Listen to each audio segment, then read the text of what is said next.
Diesel looked up. "Do you mind?" "Yes," said Bill, "I do. I want my cars back." "These are mine," said the Diesel. "Go away." Bill pretended not to be frightened. "You're a big bully," he whimpered. "You'll be sorry." He ran back and hid behind the cars on the other side. Ben now came forward. "Car stealer?" hissed Ben. He ran away too. Bill took his place.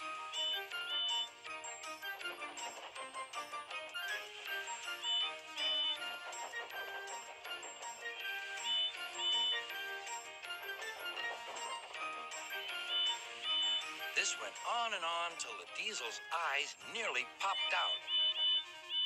"Stop, you're making me giddy." The two engines gazed at him.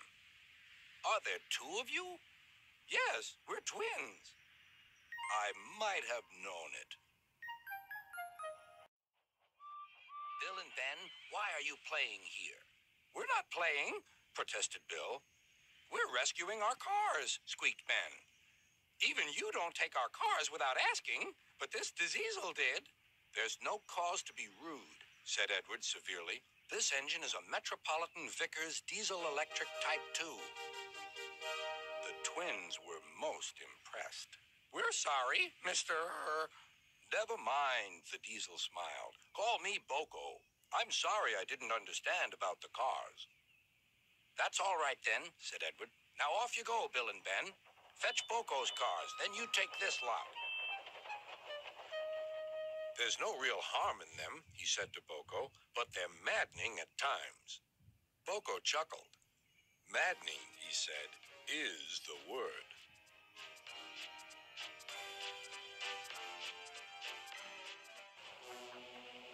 When Boco suddenly arrived, Gordon thought him the most beautiful sight he had ever seen. "Boco, my dear engine, save me!" Boco quickly sized up the situation and threatened to take away the cars he had brought for Bill and Ben. This made the twins behave at once. Gordon thought Boco was wonderful. "Those little demons, how do you do it?" "Ah, well," said Boco, "it's just a knack." Gordon still believes that Boco saved his life, but we know the twins were only teasing. Don't we? The heavy train. "Did you see him straining?" asked Henry. "Positively painful," remarked James. "Just pathetic," grunted Gordon. "He should give up and be preserved before it's too late." "Shut up," burst out Duck. "You're all jealous. Edward's better than any of you." "You're right, Duck," said Boco. "Edward's old, but he'll surprise us all." "I've done it. We're off."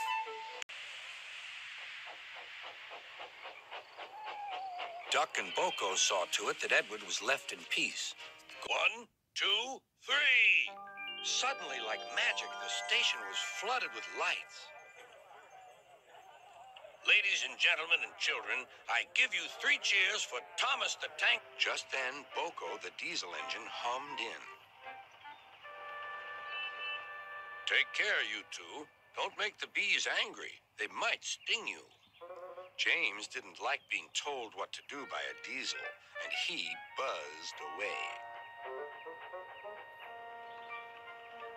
"Goodbye, Trevor," called Boco, and set off to see Duck at the next station. Bill and Ben, the tank engine twins, were busy arranging cars, but they scampered off when they saw Boco. "I remember the first time I met those two," laughed Boco. "They nearly made my eyes pop out. Edward soon put a stop to their games." "Edward is the only one who can keep Bill and Ben in order," chuckled Duck. "I sometimes call them the bees." "A good name," replied Boco. "They're terrors when they start buzzing around."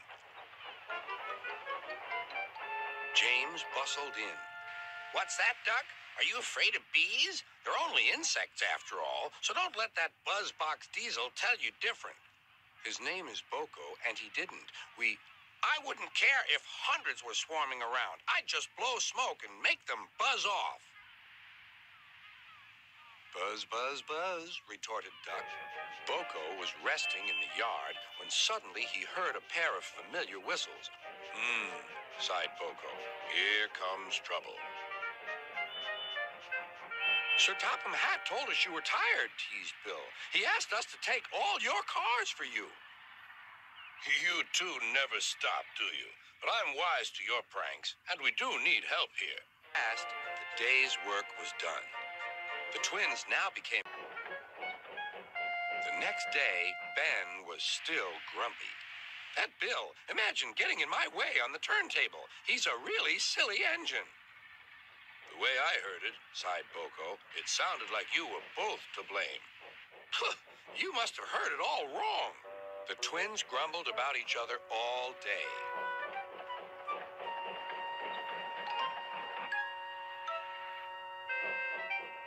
Even kind Edward lost patience. All this grumbling spreads bad atmosphere in the yard. You're quite right, and that's why I've come up with a plan. Boco whispered his goods train is waiting on the siding. You can pull it together. That night, Douglas was still working. He had taken the midnight goods train to a station at a faraway part of the island where only the diesels work.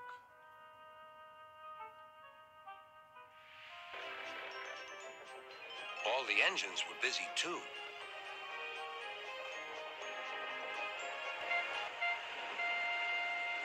Lined up on guard.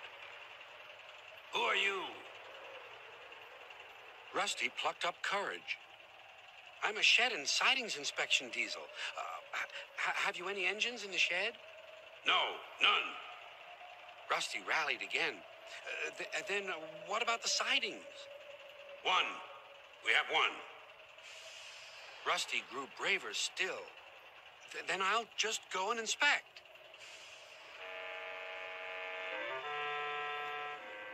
So off they set, past the bleak and brooding lines of diesels. Where is he going? They hissed. Just down the line, replied Rusty. And they chuffered quickly away. Over there. Mavis, Boco, Bill, Ben, Donald... Silence! Hooray! Hooray! The engines whistled. Silence! Very naughty indeed. That's my line of cars, huffed Bill. It's not. It's mine, snorted Ben. Yours is over there. It's mine. It's not. It's mine. It's not. Their friend Boco was worried. Stop quarreling, you two, or the only thing you'll have left to share is... trouble. Silly, snapped Bill. Silly yourself, grumbled Ben. Bill and Ben, behave yourselves, said Sir Topham Hatt. It's clear to me that we need another diesel to help out. There is only one available. He's new and keen to make an impression. If I were you, whispered Boco, I'd get back to work right away. Boco came to the rescue. Sorry, said the diesel. I'm all hot and bothered. I've got teething drilling, Ben. I've sent the new diesel back to the works. Can you manage alone? Oh, yes, sir. Boco, whispered Bill, I'm sorry we were rude to you. And, added Ben, the new diesel was really quite friendly. And you know what friends do? Murmured Duck. No, what? They always say goodnight to each other. And so they did. But they still chatted about the diesel and his teething troubles all night long.